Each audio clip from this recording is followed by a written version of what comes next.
Hi, I'm Daphne Watkins. I'm a professor at the University of Michigan in the School of Social Work. Really excited to welcome you all here. I'm also the director of the Vivian A. and James L. Curtis Center for Health Equity Research and Training here at the University of Michigan.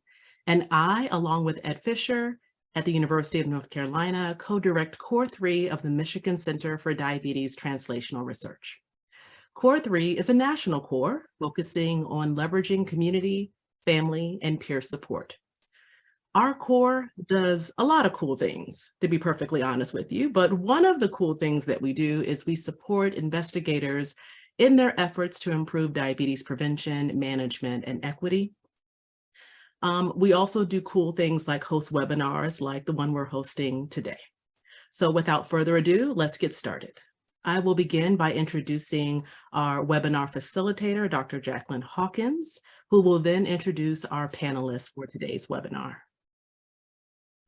Dr. Jacqueline Hawkins received her bachelor's degree and her MSW from the University of California, Berkeley, and her PhD in social work and sociology here at the University of Michigan School of Social Work. Dr. Hawkins is currently an associate professor in the School of Social Work at the University of Michigan and also the associate director of the Vivian A. and James L. Curtis Center for Health Equity Research and Training at the University of Michigan. Her research focuses on identifying the causes of physical health disparities between Black men and non-Hispanic white men and creating and evaluating diabetes health interventions with an emphasis on addressing the unique needs of Black men. In addition to co-authoring several peer-reviewed articles on Black men's type 2 diabetes, self-management, health behaviors, chronic disease communication, and psychosocial and physical well-being, Dr. Hawkins is also the principal investigator of the Michigan Men's Diabetes Project, and she is also the co-director of the Michigan Center for Diabetes Translational Research Pilot Feasibility Program. So please join me in welcoming Dr. Jacqueline Hawkins, who will introduce our panelists for today. Thank you, Dr. Watkins. It's my pleasure to be here this morning. I am going to start by introducing our speakers today. I'll go over a little bit of housekeeping and give the floor to our first speaker. So today we're going to be hearing from Dr. Orr. Dr. Orr is a general pediatrician and health services researcher at the University of North Carolina at Chapel Hill. He obtained his medical degree from Columbia University, Bagelos College of Physicians and Surgeons, and did his clinical residency in pediatrics at Cincinnati Children's Hospital Medical Center. Dr. Orr joined the UNC Department of Pediatrics in 2019 as an assistant professor, and his work focuses on examining how the social determinants of health, specifically food insecurity, influence the growth and health of infants and children. Dr. Orr is also interested in health equity and studying how interventions can be adapted to impact the most on communities. He has received multiple awards for his research and has obtained grant funding to support his research agenda. And the title of Dr. Orr's presentation today is Learning from Peers: Adapting a Peer-Supporting Intervention to Address Food Insecurity and Support Healthy Infant Weight Gain in Spanish-Speaking Communities. Next, I'd like to introduce Dr. Deshira Wallace, who is an assistant professor in the Department of Health Behavior at the UNC Gillings School of Global Public Health. Her research is focused on examining the effects of structural and psychosocial stressors on cardiovascular disease and type 2 diabetes prevention and management among US Latinas in Latin America.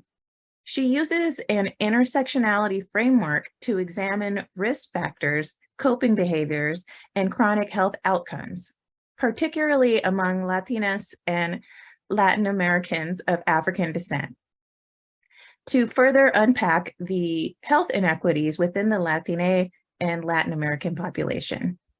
She also works at the intersection of health sciences, social sciences, and the humanities to not only highlight health disparities, but to also critically examine how these disparities and inequities came about. So with that being said, just a bit of housekeeping. Each speaker is going to have 15 minutes to present with a brief question and answer afterwards. If we have time, we'll also have a brief discussion after both the presentations. I'd like to say also, if you have questions during or after the presentations, please feel free to enter them in the chat. So today, Dr. Wallace is going to be our first speaker, and the title of her presentation is Using Community Engagement Methods to Explore Pre-Diabetes Stress Among Latinx. And I do want to say, I'm not sure if I'm the only one who can hear the doorbell, but if not, if I just wanted to kind of throw that out there in case anybody else can hear it. So with that, Dr. Wallace, I'll give the floor to you. Great, thank you so much, Dr. Hawkins and Dr. Watkins, and thank you to University of Michigan for this opportunity to speak with you all today. So as I mentioned, we have about 15 minutes, so I'll try to keep it brief. So I'm going to dive right into the conversation about the work I've been doing that was kind of sponsored by the MCDTR Pilot Award this year. So let's get started. So brief agenda, we're going to talk a little about the purpose of this study, how I'm using concept mapping strategies to kind of think through the development of a scale, and some challenges and opportunities I've had along the way, as well as next steps. Given the audience, I'll be brief on the background. So high blood glucose, but it's not quite type 2 diabetes, also called prediabetes, and I'll use that term throughout for brevity's sake, affects about a third of adults in the United States. However, only about 15% of adults are aware of being in this high-risk status. And when we look at ethno-racial groups and the prevalence of prediabetes across these ethno-racial groups, they're actually quite similar, but the disparities tend to occur once we look at that transition from prediabetes to type 2 diabetes. So for me, one of the questions I had when I was working on this even in my dissertation was, why do I focus on prediabetes? And looking at the prevalence of type 2 diabetes, and it's increasing globally, that's an interest of mine. I also work in the Dominican Republic on type 2 diabetes. I also was looking at, well, what can we do with this transition from prediabetes to type 2 diabetes as it's linked to adverse health outcomes? We do know that intervening at this high-risk stage or high-risk state, this prediabetes stage, can help reduce the transition from prediabetes to type 2 diabetes by about 60%, depending on the age range. And often when we do these interventions, it's behavioral, so asking individuals about diet and physical activity, or medication use, or biomedical, which is kind of metformin or other types of biomedical interventions. It could help reduce this transition. However, stress can intervene on this transition and can reduce the effectiveness of these interventions. And so I was looking into this in a study in 2018, and I did qualitative interviews with participants, with Latina participants, adults in North Carolina, and I had a couple quotes to kind of help us think about this transition into this next study that I'll talk about. So when I interviewed participants in North Carolina, I asked them about prediabetes and what it meant to them. And this participant said, diabetes makes me a little scared. Well, not a little, very scared. I don't think about it constantly, but it's something that exists. It's real. It's not something that's made up or something like that. Especially if you have family with diabetes, then it's more likely you'll inherit it. So this individual is in this prediabetes range, but is really thinking about what's going to happen because it's inevitable that I will have type 2 diabetes. I'm looking at what's going on with my family, and that scares me.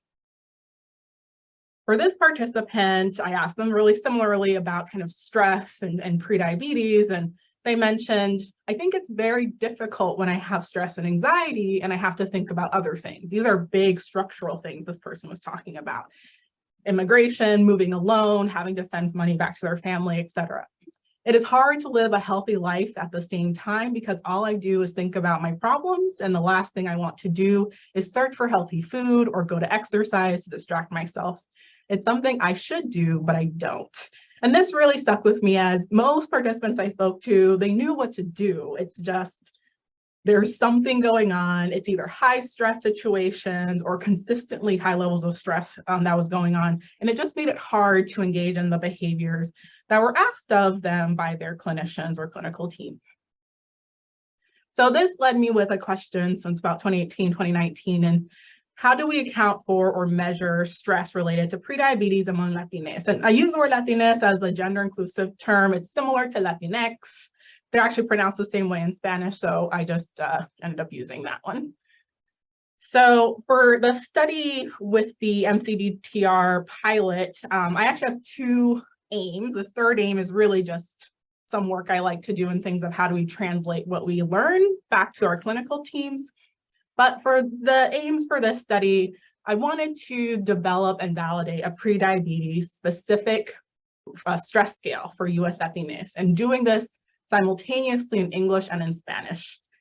Rather than starting in English and translating, or starting in Spanish and translating, I kind of wanted to figure that out simultaneously.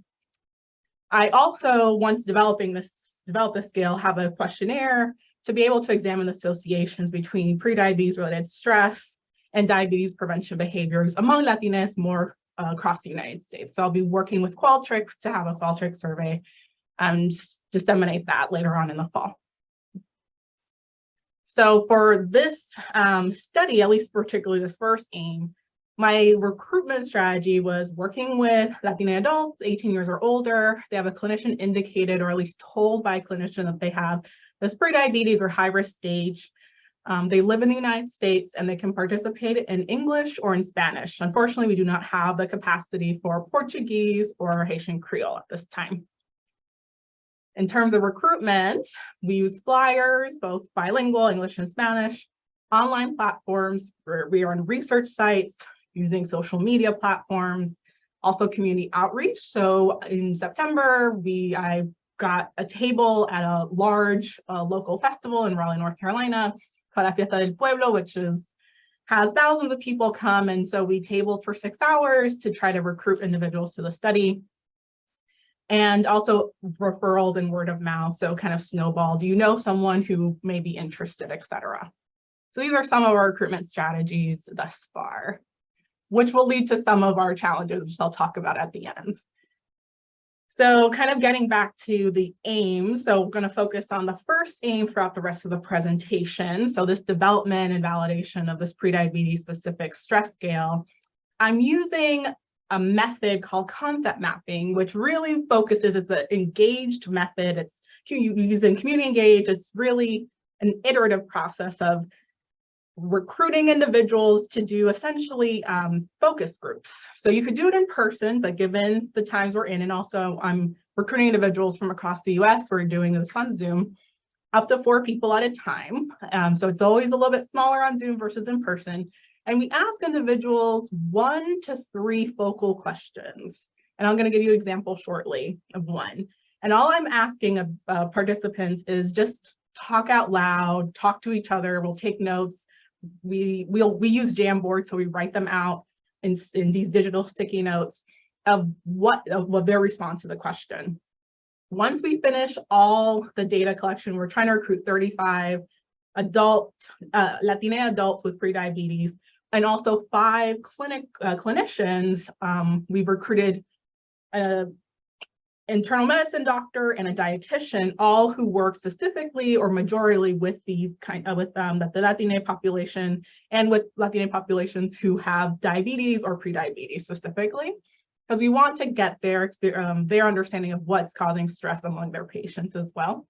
So once we get all these, we kind of work on getting rid of any of the duplicative statements.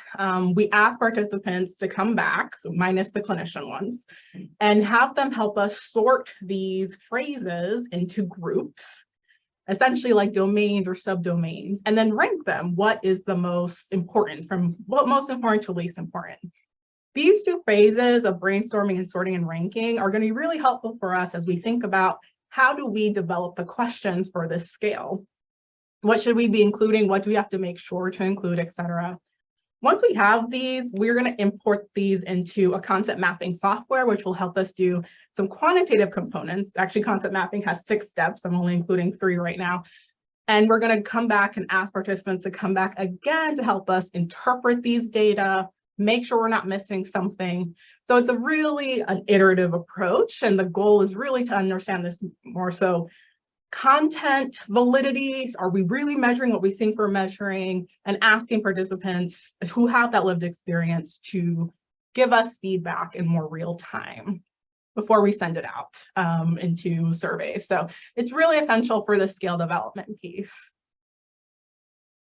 In terms of some preliminary information, I'm going to focus on brainstorming because that's kind of where we are right now. So this is an example. We have it on Jamboard, and this is the first question we asked participants, kind of what caused you stress when learning about your prediabetes. We have, these are not the exact words that we have, but they're similar sentiments just for confidentiality's sake. And so there are some sentiments such as the doctor made me feel guilty, or the provider did not share practical steps with me, which came up a lot. Also, they're scared of what's going to happen next to them, and essentially that transition to type 2 diabetes, or they've seen what type 2 diabetes has done to the members of their family. So it's kind of causing that fear. They've also mentioned having to change their lifestyle or balancing family responsibilities while also having to change their lifestyle. So this is one of the first questions. As I mentioned, we asked 3 for this brainstorming session. And the second question gets at what causes them stress during the management of prediabetes. And then the third, because I like to end on a more positive note, is what have they found as being helpful as they cope with prediabetes. So these have been, sometimes we have 1 or 2 people at a time based on timing, and sometimes we have 4 individuals. And it's been really great, especially in the focus groups, because they get to talk to each other. And some have mentioned it's actually been nice to talk to each other because now they realize they're not alone in their feelings. In terms of progress so far, we've done 4 focus groups so far, 2 in Spanish, 2 in English, with 11 participants, age ranges 22 to 65.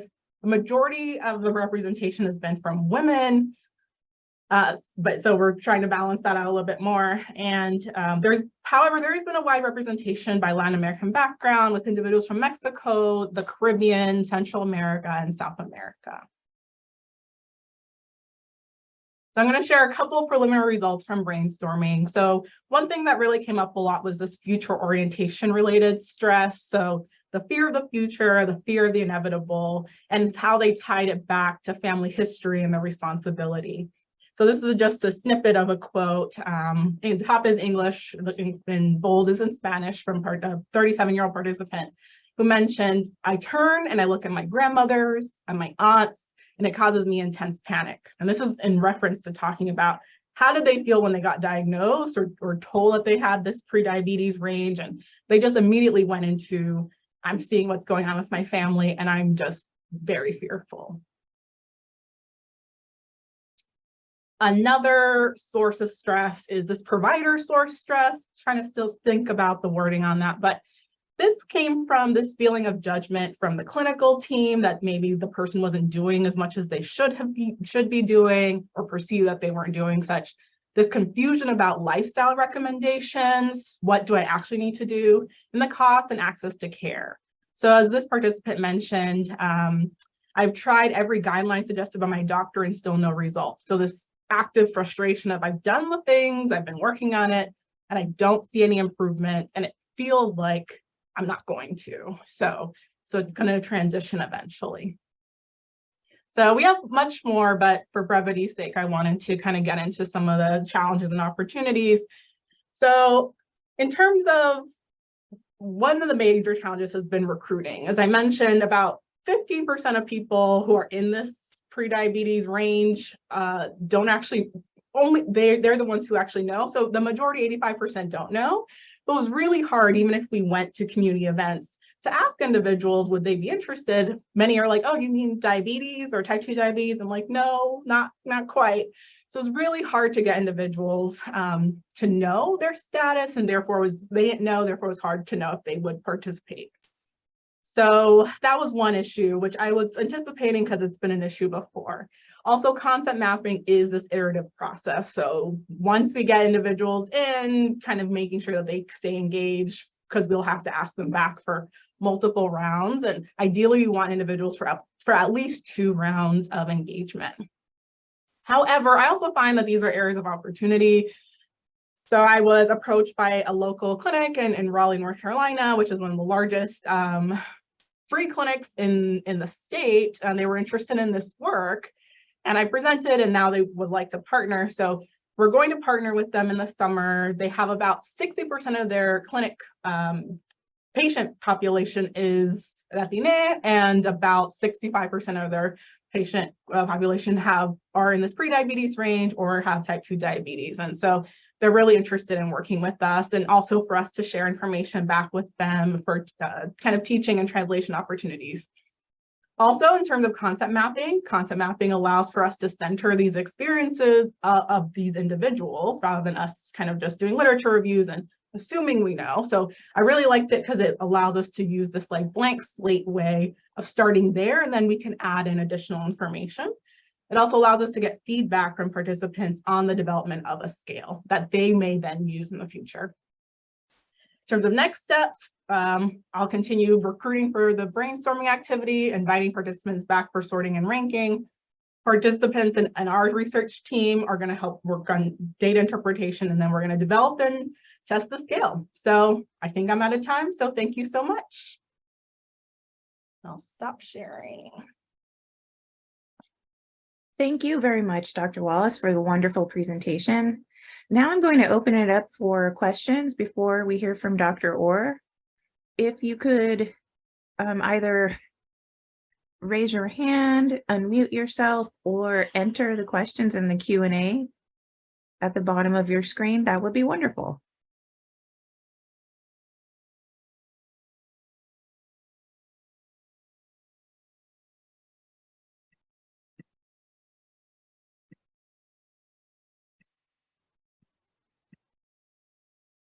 Great, so I will get the ball rolling, and please do enter your questions in the Q&A or raise your hand, and I'll go ahead and call on you.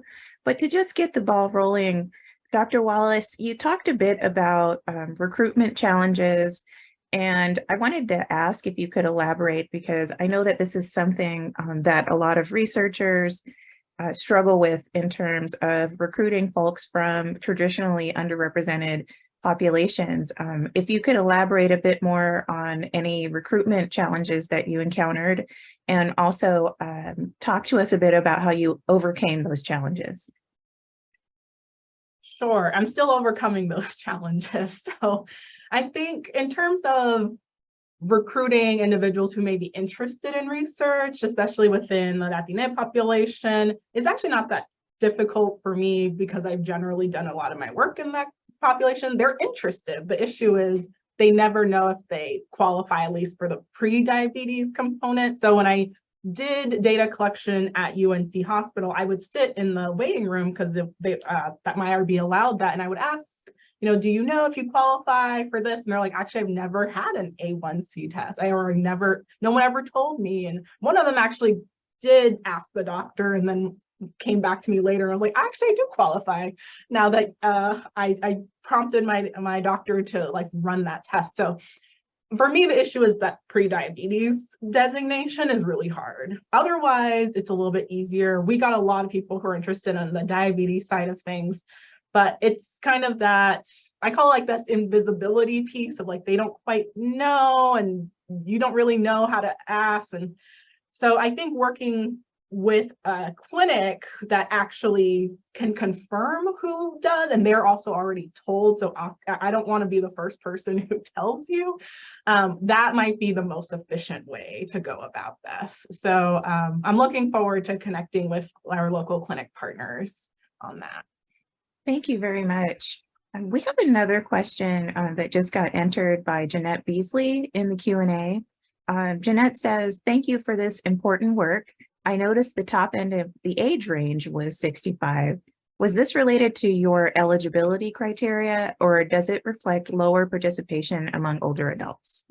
That's a great question. And my eligibility criteria, I don't actually have an age range that it ends at. So it's more so related to who's participating and who replies back to us. Because we have had individuals who were interested, and they were maybe in their 70s, but when we reached back out to them, they were not able to complete the study for some reason, or they didn't reply back to us afterwards. So But I would like to get, further into the 60s. 65 felt a little, and that's only one person. So it felt a little younger than I expected.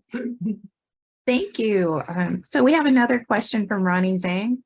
Ronnie says, for the concept map method, do you focus on the answers to the focal questions or the relationship between the concepts from mentioned in answers? And how will you incorporate the results into the development of the scale?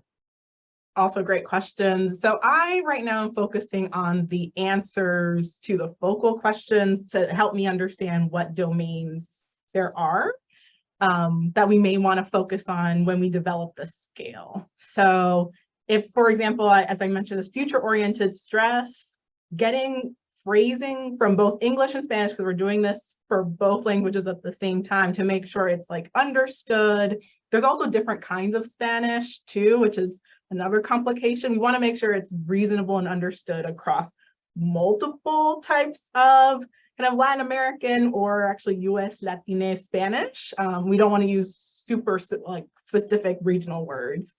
So I am focused on the answers, but I think understanding the relationship between those concepts might be helpful for the translation piece. When we talk back with clinicians and clinical teams about how do we engage with this group to one, make sure that they don't feel unheard, because that was a major theme.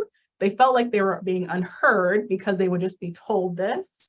But most time when you are told, you're in this range, you're also at the doctor for other reasons. So the team is focused on the other what they perceive as higher priority issues, but you want to actually talk about, what does prediabetes mean? And there's just not enough time. So there was a lot of that frustration that was coming up too.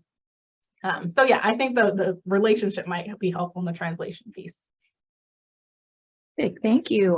We have time for one more question if anybody would like to jump in. Hi, Jacqueline. This is Pamela Thornton from NIDDK. Hello. Hi. May I ask a question? Absolutely. Okay, thank you. Great presentation. Excellent topic of import. Thank you for the work. I have sort of a different kind of question based on some feedback I got from NIDDK colleagues, and that's the term Latines. Could you educate us on that and when it's appropriate to use it? Does it pick up? I did a quick Google search. It looks like it picks up inclusiveness of LGBTQI, et cetera. But can you tell us when we should be thinking about using that and when we should be cautious to use it? Yeah, and I think it's also related to the anonymous question about it not being well received. And so for me, okay. So for me. Okay, I may have missed it if you spoke to this already. So please someone forgive just me. put that Okay. in. So All I'm right. just putting both of your questions together. Super. I think use the word that is best related to who you're talking to. So for example, I'm working on a paper that's focused on Latina mothers. They all identify as women, so there's no point in me saying Latinx moms. Just be specific. If you're working mostly with like Mexican migrant workers, then just say Mexican.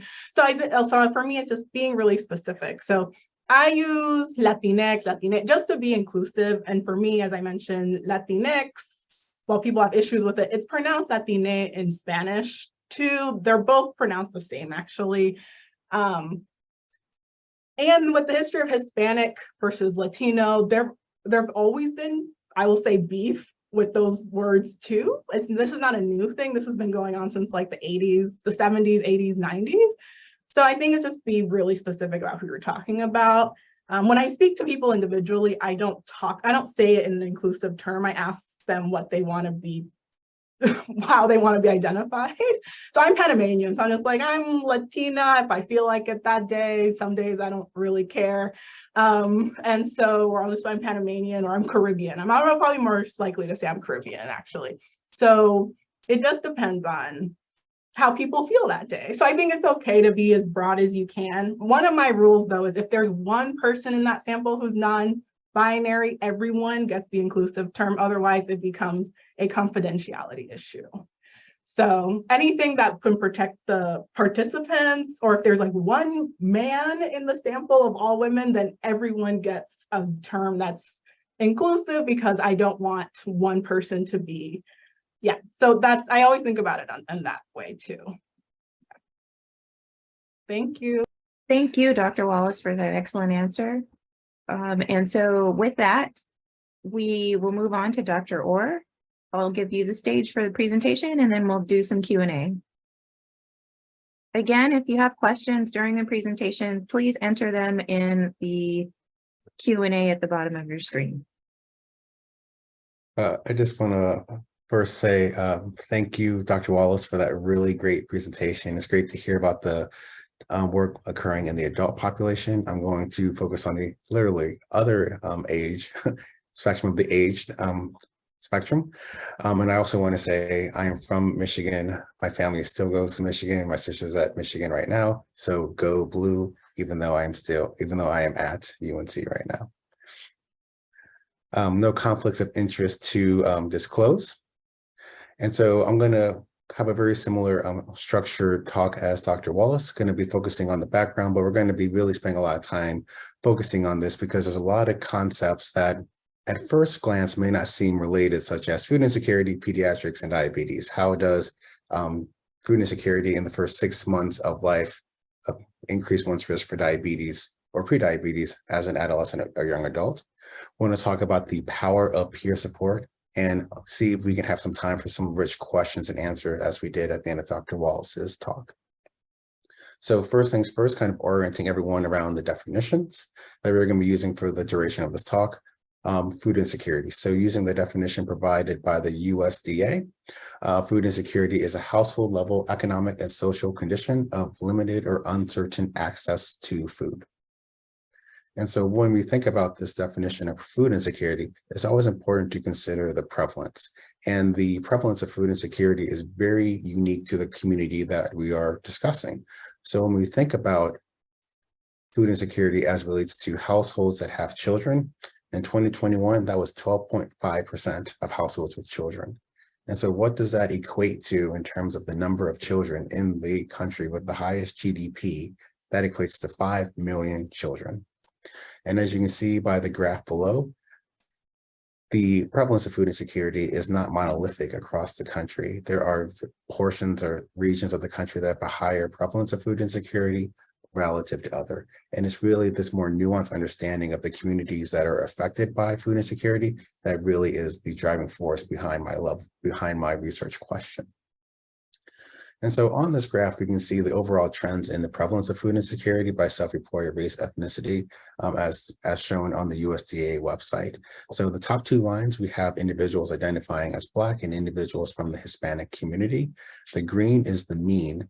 The Black are individuals who are identified as other, and then we have the white non-Hispanic line purple line. And as you can see, there are a few overall individuals that are Black and Hispanic are always above the green line, pretty significantly so. And then you see these years where there's like a quick bump. So those correlate to the recession of 2008.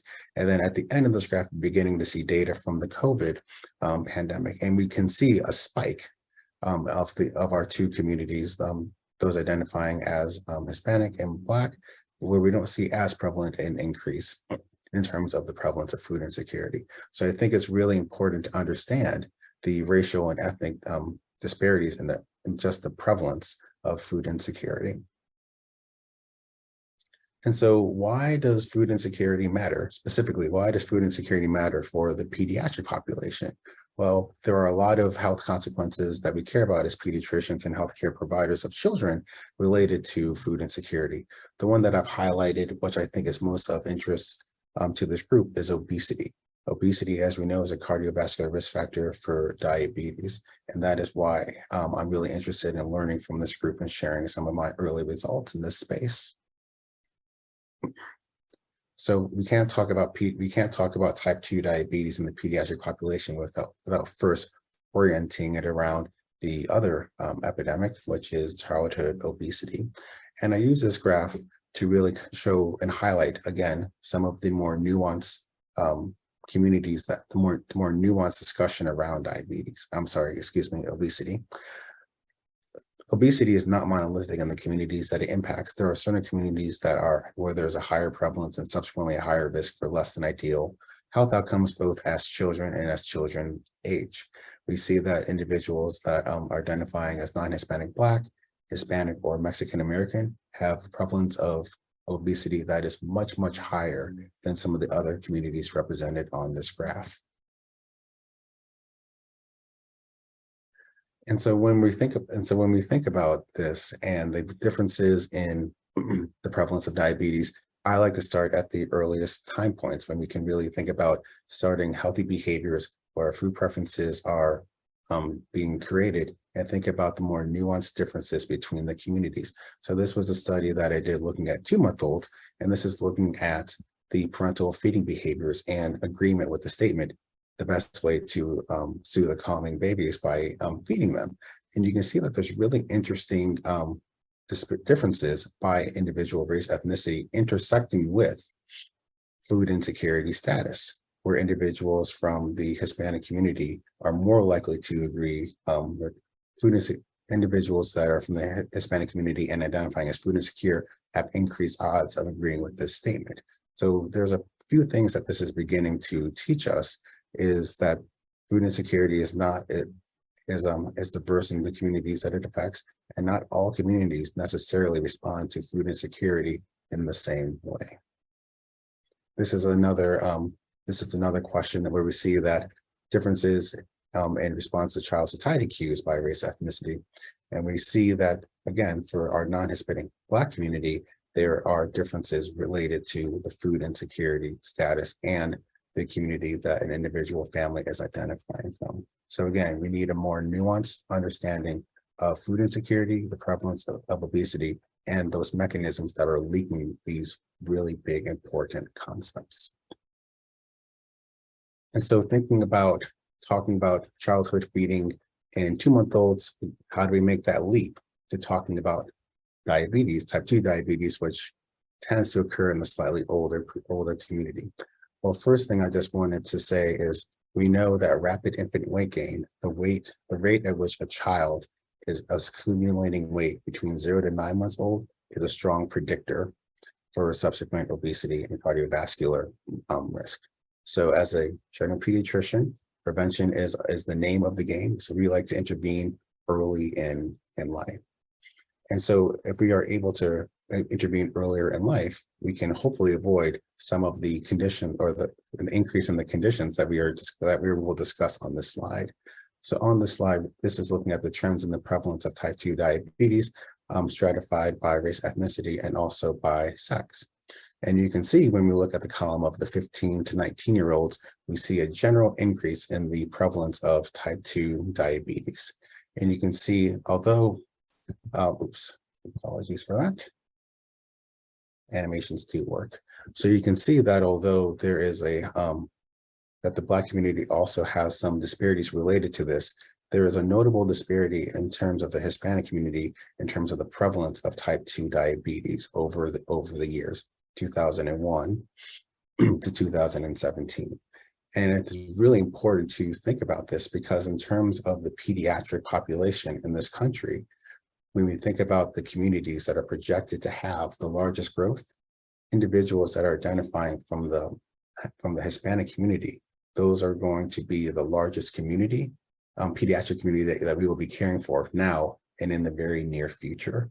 So though they may not have the highest prevalence in this, according to the study, in terms of absolute numbers, it is a large population of children that will need to be cared for and thought about how to best protect their health or prevent some of these other conditions that we really aim to avoid. And so thinking about this and thinking about providing care to diverse communities, it's really important to think about what are the community's values, and does the intervention that we're trying to use to support the health of a community, does it align with the community's values?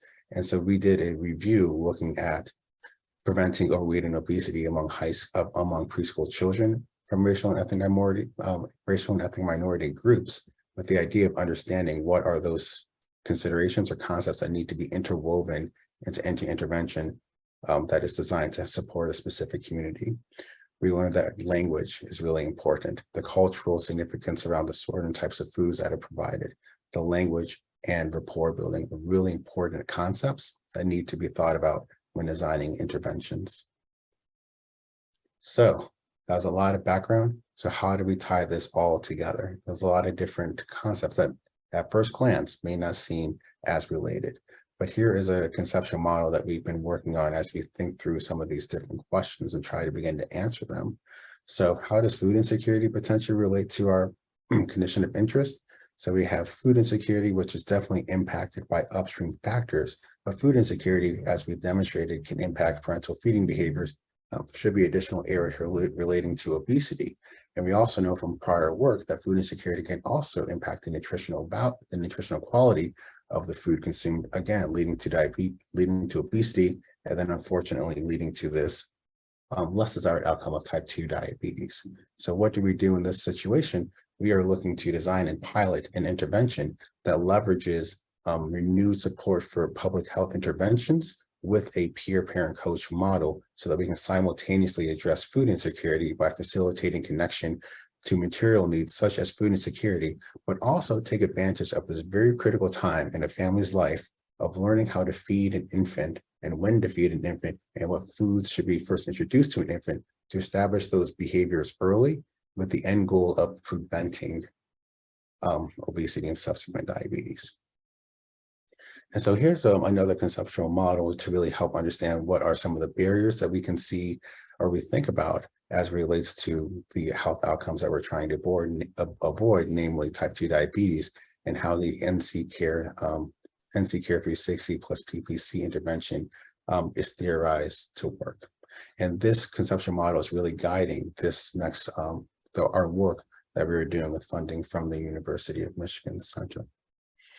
So we were really interested in adapting a peer support intervention for the Spanish-speaking community.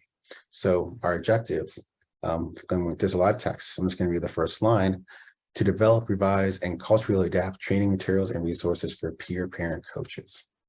There's a lot of other, there's a lot more specificity below that, but that's the overarching idea. How can we take this intervention that we think can be beneficial to preventing rapid infant weight gain, obesity, so that our community is not overburdened with diabetes later in life? And how can we make that relevant and feasible and acceptable to our community of interest? So it was really great to hear Dr. Wallace share her recruitment approach and where she's recruiting patients from, because I think it's, I can share it from the more clinical side. So from our perspective, we're using a study population of Spanish-speaking caregivers greater than 18 years of age that receive care in our primary care clinic. So it's a really interesting duality of being in a place where I provide care, and there's also families there that we are able to, that we're engaging in research. So it's a really fun opportunity. So children 0 to 12 months of age, we're really trying to concentrate this in purposeful sampling around children that are 0 to 6 months of age. We don't want to miss that very critical time period. And that's frequently the time prior to the introduction of solid foods. So we can help provide guidance around the timing, the types of foods, the frequency of foods, et cetera, to again, establish healthy behavior patterns moving forward. Gestational age of the child is very important. Premature children have a very different growth trajectory, which is a whole nother line of inquiry and very interesting area of research. And we also want to make sure that there's no medical or genetic conditions that can influence growth. And so for this, we are recruiting from the primary care clinic. Thankfully, we are in the phase where we are able to have research assistants physically in the clinic, which I do think has an added benefit in terms of recruitment, as opposed to attempting to follow up with the families once they have left the clinical environment. And so what are we doing in terms of our methods? We are using semi-structured interviews conducted over Zoom, and our research team had a lot of discussion around how to analyze the subsequent data. And the plan is to conduct the interviews and transcribe verbatim, keeping not translating to English, and then having our research team analyze the text in Spanish. And as we identify quotes of that really help to quotes that can really help us understand these concepts more clearly, translating those into English so that we can reach a larger audience. And we plan to have this be dually coded. So really interesting to kind of talk about preliminary results. And this is why, although these results are preliminary, they really highlight the importance of doing this work of understanding how an intervention is understood by the community that you're hoping to assist. So overall, peer support can be helpful, but it's also really important to consider the framing of the peer support intervention, meaning that there are some factors that we're seeing that influence the readiness of understanding the peer support intervention, with acculturation being a really, really critical one. From like our very small sample size thus far, we're seeing that individuals that have more recently come to America, the concept of peer support is more foreign or less easily understood, whereas individuals that have been in the country for a few years more seem to understand that concept a little bit more easily, with less explanation from the research assistants. So that's a really interesting early finding that we're having, which is going to inform our future steps in terms of how we approach recruitment and engagement with the community. And we also see age being a really important consideration as well, possibly because age is strongly correlated with the acculturation. But these are factors that we're seeing are important when discussing this intervention or this study with potential participants.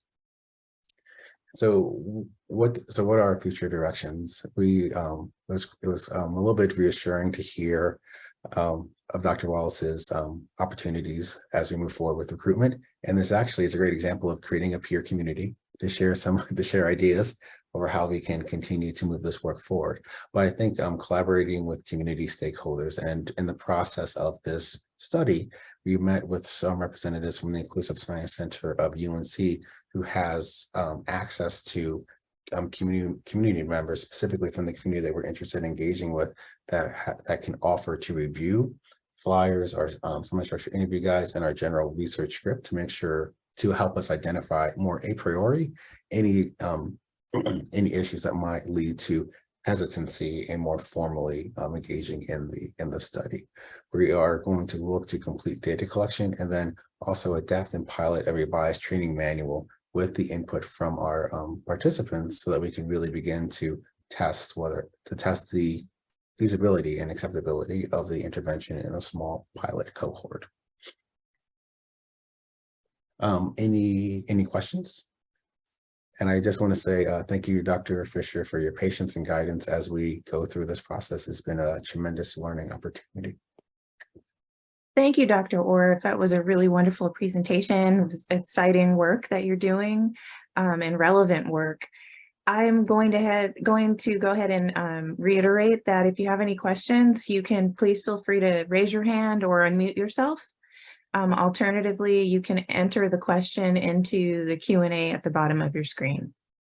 So I'm going to give about 30 seconds to see if anybody has a question to ask.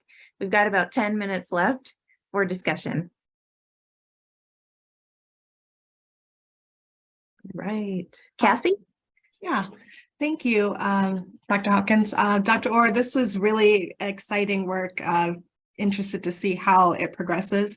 I'm wondering about kind of the role of like early Head Start and other like early care and education service providers who serve or who are more likely to serve families who have some of these food insecurities and some of the things that you're studying.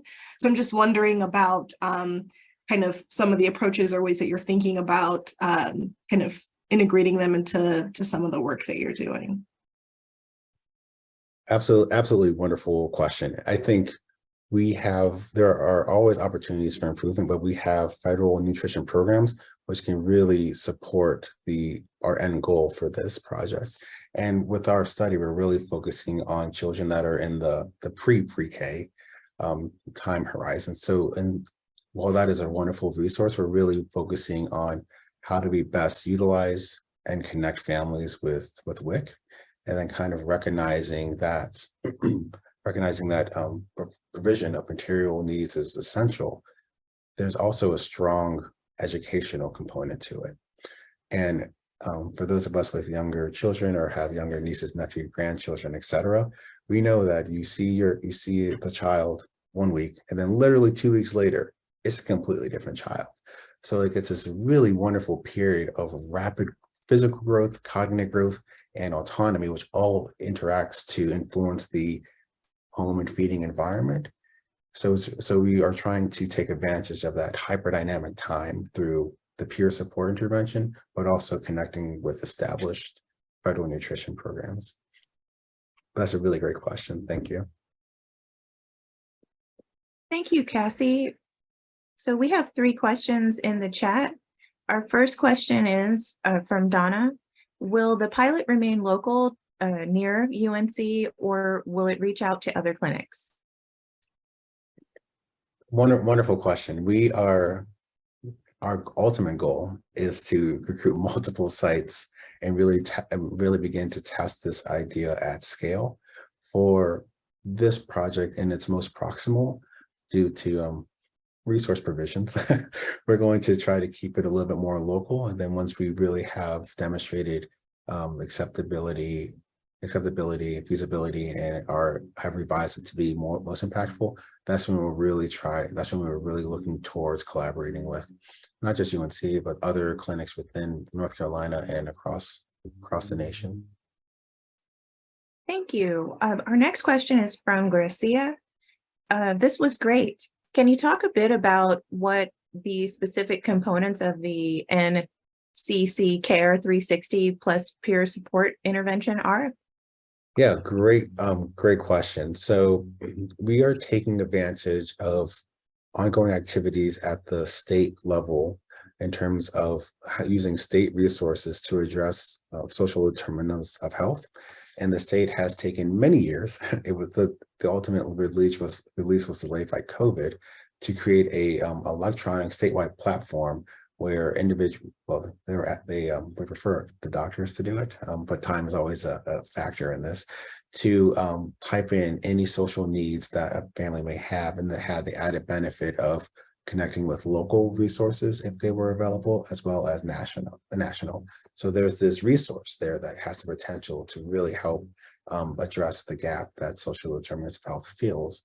And we're taking advantage of this by then having a person who has the skills and training to do both, help facilitate the connection with resources in time that the provider may or may not have, but also, as we said earlier, help educate the family, or provide that support to the family as they navigate the hyperdynamic period of child growth that is the first 6 months to 12 years.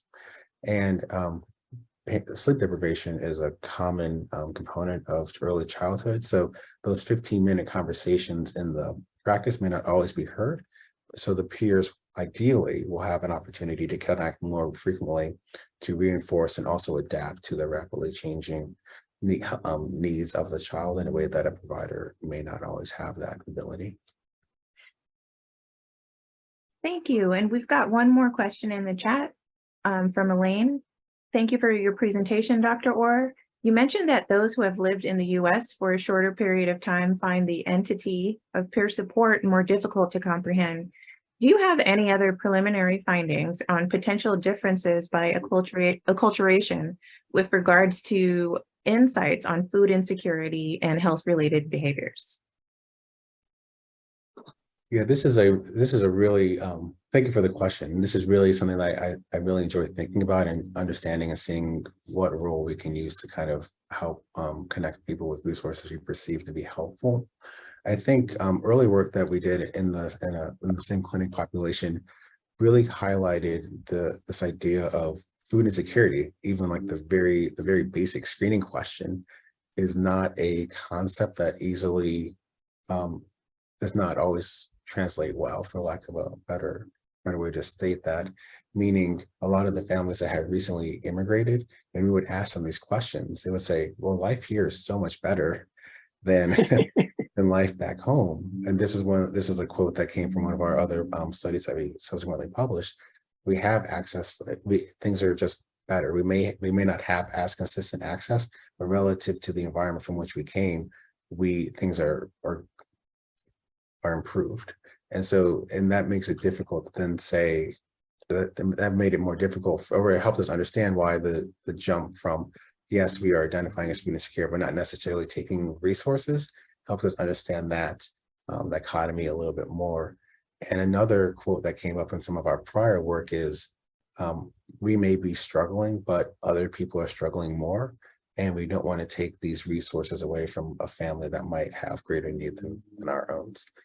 So those are some really interesting concepts and ideas that we were able to explore some prior publications about this, about why it's important to understand the unique consideration and cultures of the communities we're attempting to target. Thank you, Dr. Orr. And we're just about out of time. Thank you to Dr. Wallace and Dr. Orr for these amazing presentations. And I want to give Dr. Fisher and Dr. Watkins the last word, the final word. And then we'll conclude for the day. Go ahead, Daphne. Thank you, Ed. I was going to defer to you, but I just wanted to. I needed more time.